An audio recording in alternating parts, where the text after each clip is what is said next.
অন্তর্বর্তী সরকারের দুই উপদেষ্টার সাবেক দুই সহকারী মাহমুদুল হাসান ও তুহিন ফারাবী দুর্নীতি দমন কমিশনের নির্ধারিত জিজ্ঞাসাবাদে হাজির হননি।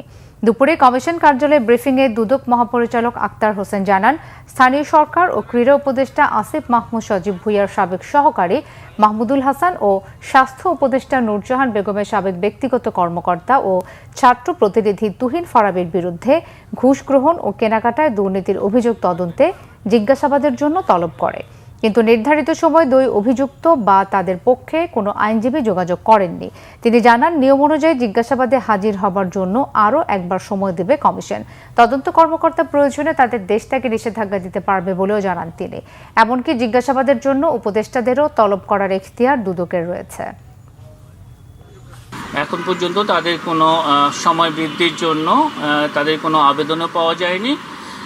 এটা তাদের আত্মপক্ষ সমর্থনের জন্য তাদেরকে সুযোগ দেওয়া হয়েছে। এই সুযোগ যদি তারা না নেন তাহলে এটা তাদের বিষয়।